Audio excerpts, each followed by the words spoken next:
Hello and welcome to the channel, and for today's video we are going to be looking at this fourth party quote-unquote version of the G1 Grimlock.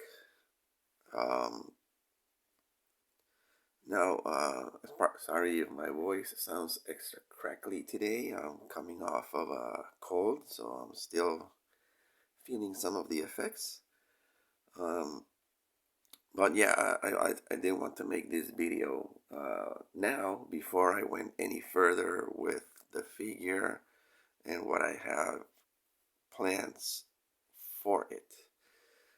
So yeah. Now you might be thinking, well, okay, cool. It's a fourth party. It's a knockoff of a classic, vintage Transformer figure. What's the big deal about this one? Why is he doing a review? Well, the thing is, as a kid, I never had Grimlock as a toy. I never had the G1 toy. But Grimlock was one of my favorite characters. So, recently, Show Z Store got a shipment of several fourth-party G1 toys, which includes all of the Dinobots. So if you go to showzstore.com, you will see that they have in stock right now all of the Dinobots, the vintage Optimus Prime with trailer. They have a Shockwave, which is very tempting. They have Mirage. They have, I believe they have a Hound. And I think they're going to keep receiving a few others, over time. I just saw that they added, I believe, a Superion set. So they're getting a bunch of fourth-party knockoffs of the G1 toys. So my plan is to get all of the Dinobots, the Optimus Prime with the trailer, because I only have the Walmart reissue that has been released a couple years ago, which did not come with the trailer. And there are a few figures that if they ever release, I might be interested in getting. A Jazz would be cool. One of the Datsun brothers, a Proud would be cool. But more importantly, if they release a knockoff of the G1 Megatron, that would be awesome. So yeah, now is the time to get any one of those figures. Again, go to Show Z Store, check their it's in the new arrivals, but if you look up in their fourth party section, or just type in Grimlock or Dinobots or whatever, they're gonna show up. But again, I don't know how many they have in stock of each, but I'll probably want to try and get these, because I don't know. It's been over. I think the last time anyone released knockoffs of the G1 Dinobots was over 10 years ago, 10, 15 years ago, I think. And even those are at a high price. If you check eBay prices, they're asking for like $40, $50 for each one.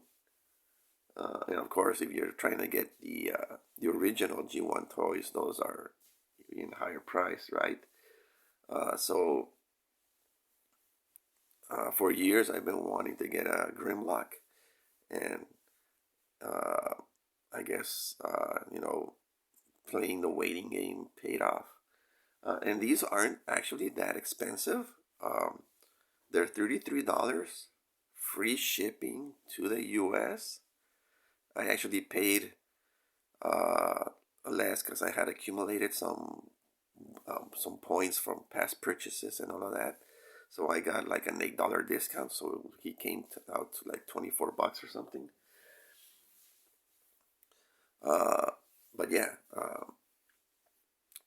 now that's that. Um, Now the thing about this figure, he does come with. Let's talk about before I move a little bit further. Let's talk about the box first. So this is the box. How he came. He came in a blister pack. He does come with the instructions and the stickers and all of that. I just haven't applied all of those. And that extra sticker sheet that you see a lot about symbols in the back, that came separate from this box. So Shozi gives you an extra sticker pack, sheet just in case. Uh, but yeah, he does come with this full color box. Um, this time they do have Dinobot Commander. I believe there was an error on one of the older knockoffs. They had a misprint that said something else. I forgot what exactly, but I think it said I don't know. There was a misspell somewhere. But yeah, this is pretty much an exact copy of the G1 toy box.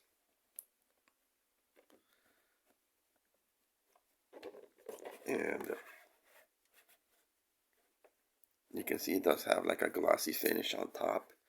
I mean, it's been years since I've seen a G1 box in person, so I don't know um, of the quality of those older boxes, the color and all of that. But I'm pretty sure since this is like a scan or something of a photo of online or something, pretty sure that the quality, I mean, the quality of the print is pretty good. There's no like pixelation or anything. It looks very tight, but you can see some of like the pixelation on the coloring of the sun in the back. You can see that it's not like a smooth transition, right? So, but other than that, I mean, from a distance you can't even tell. So the quality of the print is pretty good. The carton is the cardboard, excuse me, is a little thin, right? Which is gonna be something that I'm gonna mention with the figure. Um, so yeah, um, the figure. Now, the figure is awesome, right? He didn't come with it. Okay, as I was saying, the figure came in great condition. No QC issues whatsoever. No faulty parts or anything. As far as like the quality of the figure, it's still pretty much it's great. There are some issues that I guess it's just part of the design of the toy, though. You still have these floppy, what do you call these, forearms in robot mode, right? These parts are floppy. There's nothing you can do to fix it. Even the G1 toys had that issue, going with them. But one thing I do want to mention, I haven't applied the stickers or anything yet. So, like I said, if as far as the chrome plating on the plastic parts, they all came out nice. The gold plating on his belly here is all good, and on the tail.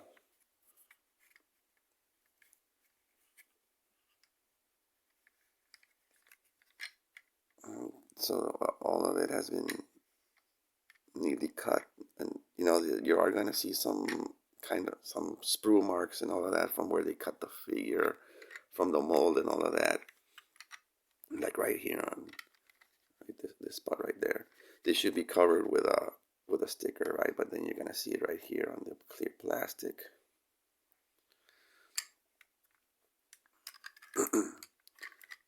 but but yeah, as a whole, the figure is good. The thing that I noticed when handling the figure is that he has some weight, but also the quality of the plastic to me seems a little I don't want to say cheap, but it's also not bad. Um, I mean, it's been a long time since I've held a vintage Grimlock, so I don't know uh, how to compare it to to the vintage toy, but it does seem slightly light in weight. So the plastic, from what I'm seeing, is pretty much like the same quality of like a model kit, but slightly above that in terms of like durability. Model kit plastic is very thin um, and very light. So I would say don't try and abuse these figures like you would the vintage toys, because those toys could take a beating, right? So I would say just if you're gonna get these, I would be very careful just handling them. Uh, I'm not saying you can't transform them and anything. I'm gonna show you that this figure can transform and all of that without any issues, hopefully. I guess I've already played with them for a few days. And so I'm just saying, you know, just something to keep an eye on, right? Don't try and it's already survived the one shelf dive from this spot, which is like a couple of feet off from this carpeted floor. So again, but he already did survive a drop. So that was that. So again, we're gonna do a transformation on the figure, which is again just, you know, we've all seen this classic transformation a million times. So we first, I don't see, I want to do this first. Yeah, we detach from the dino head. We split the chest, and again, you see, this is part of one of those. Again, I don't know if you want to say it's QC issues, but again, this is something that the vintage figure also had. These the floppy wings, right? And then we detach the belly to form the upper chest.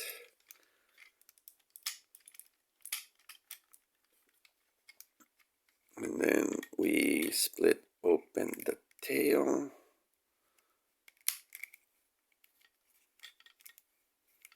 These are tight. I believe the vintage toy, these also get loose over time, but these are tight right now. And then flip around the legs. The hips, you expand out and then bend here. There is a tab that holds them here in the back, so you gotta like push forward, and then when you split it out, and again the forearms, you just slip back, and there you have the vintage Grimlock.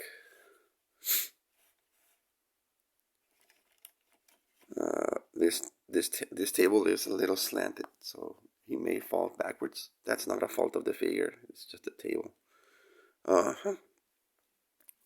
So, oh, he does come with his weapons, of course. I already have out here the his gun and his sword. So let's just put these on. I never noticed because I never held the figure before. Or I mean, I may have, but I just never noticed.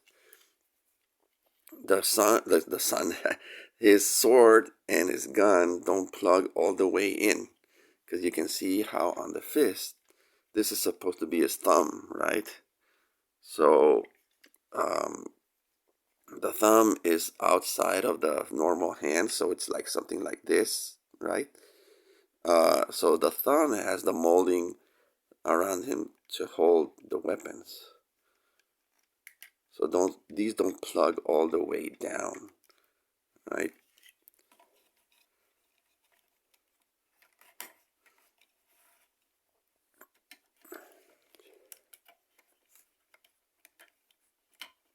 There you go. Now, one thing with this figure that, I mean, I don't know if the vintage one also had this issue. You know, if you try to move the arms, the whole chest piece is gonna move with him.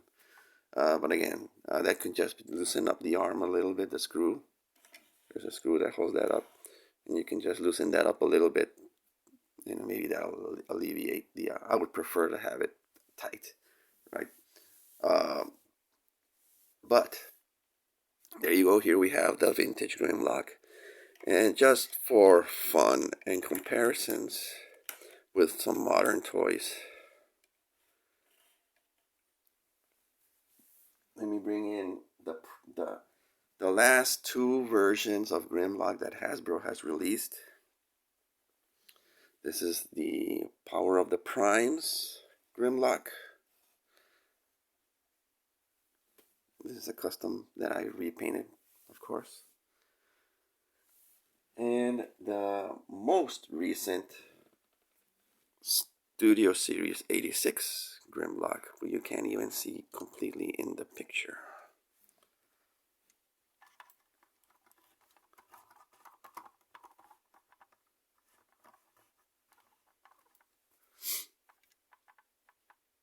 But yeah, you can see how this character's figures have have grown in size over the last couple of years.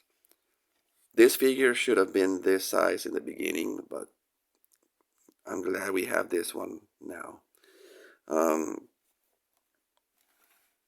But yeah, back to the this figure. The thing that I want to do with this guy is I'm thinking of getting a second Grimlock to keep, you know, stock, and another one to modify. The thing that I mostly want to do is fix the head position. The head position on this guy, of course, is notoriously famous for being way out of place. If I had the ability to 3D design stuff and all of that, I would probably redesign this black piece that holds the head and the dino head together, right? I would design a piece that would be able to slide back and forth for between robot mode, so you would be able to slide this forward and keep the head where it should be, and then slide back for when it transforms in the dino mode. The neck piece would cover the head, right? The thing is, this piece doesn't even cover the complete head. It's partial. It's almost like part of is the back of his head is that the part that gets covered up in when you're in dino mode, right?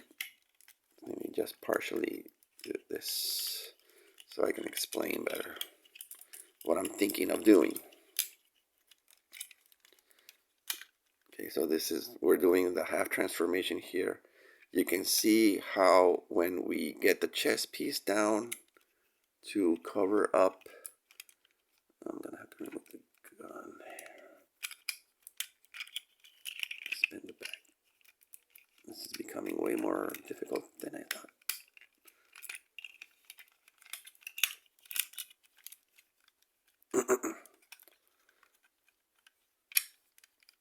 I need to straighten this out. I can't believe it.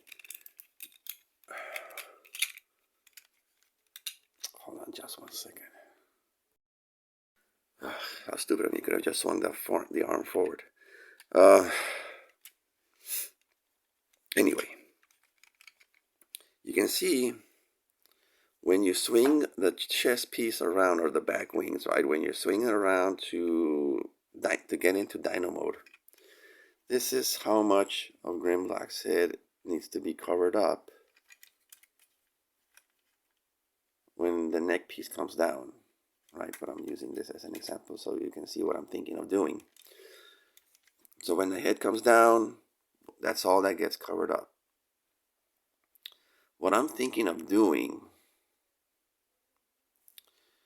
is, maybe you can see that there's this tab here that's sticking out from the black piece here. What I'm thinking of doing is cutting this. I've already taken the figure apart once to see how this whole mechanism works.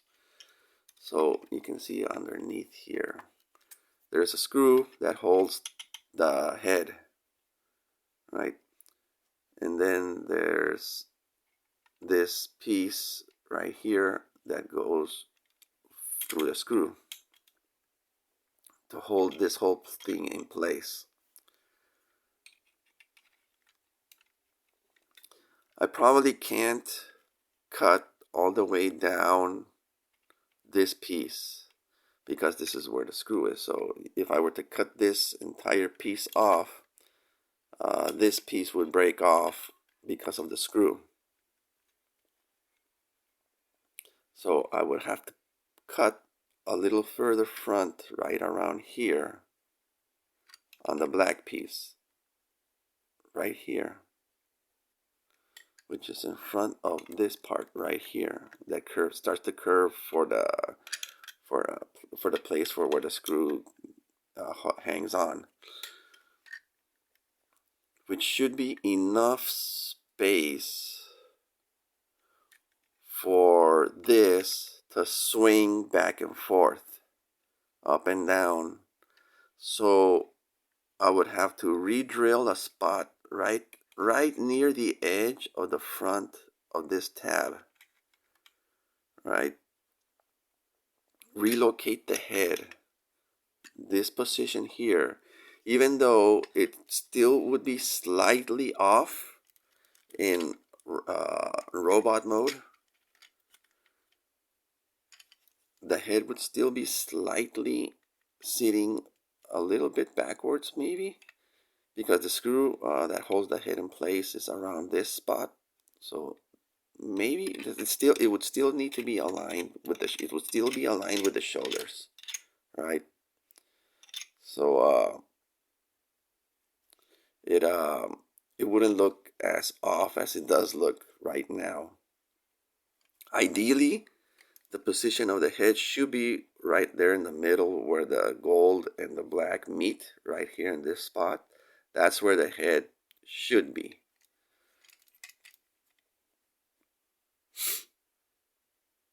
For this to look perfect. But with what I'm thinking of doing, I think that would be enough to fix this issue. Also, when going into Dino mode, he dropped the sword. When going into Dino mode, with this swinging all the way down, there should be enough room for the head to fit in this part of the chest cavity. And even if the head didn't swing all the way down, again, we only need just to cover this portion of his head for the Dinobot, for the Dino neck piece to fully fit. So I wouldn't even need to get the head to swing all the way down, just enough to get the Dino head, just enough for the head to cover, swing down, and to get the Dino to still have the transformation unaffected, right? So what I'm trying to say, sorry. So yeah, but still, with the head sitting in this area right here after this change, it would definitely be able to swing this and lay in this area right here. That's one of the ideas that I have, which is probably the one that I'm going with. The other thing that I'm maybe thinking of doing, but it's gonna be harder to pull off for it to look nice, is changing the position of the arms. Because the arms, excuse me, they're not too bad, right? You know, the arms are in a not in a bad position, right? But the screw joint should be higher to for it to look more natural on the for the shoulders to be at a more natural height, right? So the screw should actually be, instead of being this height here, it should be at around this height right here.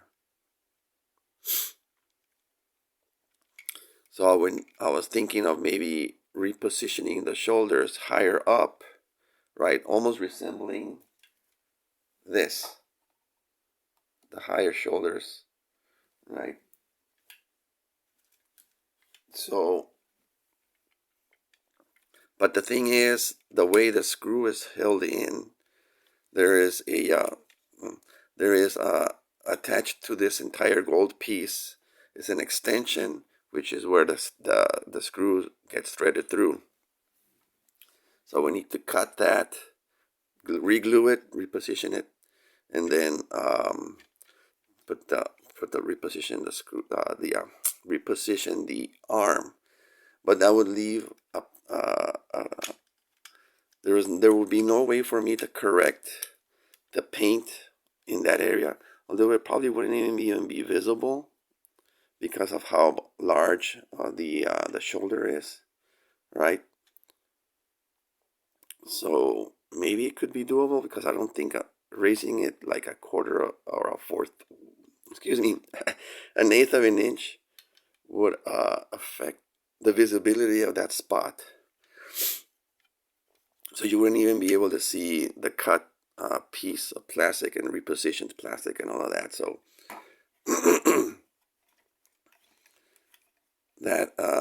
those are the things that I have in my head right now. I just wish that Hasbro would have the same approach as Hasbro had with the He-Man Origin series, which is bringing in the vintage toys to a modern age, right? Which is not necessarily, which of course, when I say bringing them to a modern age, of course we have these figures, and we have these figures, which is actually, bringing these figures to a modern age, yes. But of course, what Mattel did with the He-Man series with the Origins is the same exact toy that we had in the 80s, except with just added pieces of articulation. They added knees and elbows and a ball jointed head, right? That's it. So it would be cool if Hasbro did the same thing for the vintage G1 toys, right? Oh, and also they removed they added ball joints to the hips instead of the rubber band on the He-Man, right? So again, just modern amenities to the vintage toys. So giving them slightly better articulation, right? Um, like adding a swivel here so that he can open his arms, or the sliding piece so that the head can move repositioned. You know, having him be able to swing his legs forward and back. You know, we already have knees on this guy, so just, you know, slightly re-engineer some of these toys, right? They don't have to do every single one at once. You know, they can release them, you know, as a special editions, you know, exclusively on Hasbro Pulse, you know, have limited numbers, release like 5 figures a year or something, you know, and slowly re-release those, re-engineered for modern times. That's all. You know, something that would be really cool, right? So yeah. Oh, I just noticed that uh, this piece, the red piece, is die casting. You can see some of the paint flaked off. I don't know if that's just because of me playing with the figure, or that's how it came. I really didn't notice when I took the figure out of the packaging the first time. Since it was dark, excuse me, since it was dark when I got the figure um, in my room, I didn't really notice. So there wasn't enough lighting for me to see if this is how the figure came out of package, or this is just from transforming the figure back and forth. But this is the only piece that has die cast on the figure, which is what is giving it its heft. Um, I believe in the vintage toy, this was die cast. I'm not so sure. I guess that's why this was floppy in the beginning. Why that toy goes floppy in this area right here. I don't know what else was die cast in the original. But yeah, that's hopefully something that if Hasbro is listening, please, you know, re-engineer some of those original toys. Um, Give them some added modern articulation, and guys, you will make a killing. Trust me. So that's it. That's my review of the of this fourth party um, KO of the G1 Grimlock. Um, it's you know, other the only other figure that I'm missing that I want from like the vintage, really want from like the vintage G1 line is the Rodimus Prime. That would collect my trifecta from of the three characters, my three favorite characters, Optimus, Grimlock, and Rodimus. Um, so I'm hoping if either a fourth party company is gonna release a knockoff, or since Hasbro is re-releasing those G1 toys for the Studio Series line, repainted for in the animation colors. They already released the Starscream. I believe they released Thundercracker, um, and or Skywarp, and the Hot Rod. So I'm hoping eventually they're gonna re-release the Rodimus Prime, and you know, whichever comes out first, I'll be getting. So yeah, hopefully this was helpful for you. Anybody watching, um, again, I mean, $33 shipped to the U.S. free shipping. That's an amazing price. Um, so again, check out Josie Store. See which one of G1 toys. If you're looking for any particular G1 toy, let's see. Let keep continuing their looking at their stock and see what new figures are coming in. So thank you for watching. Like, comment, and subscribe. Again, sorry about my voice today. But like I said, I really want to get this video out before I did anything crazy on this figure. So I didn't want to wait till my voice got even better. So yeah, thank you for watching, and I'll see you guys in the next one.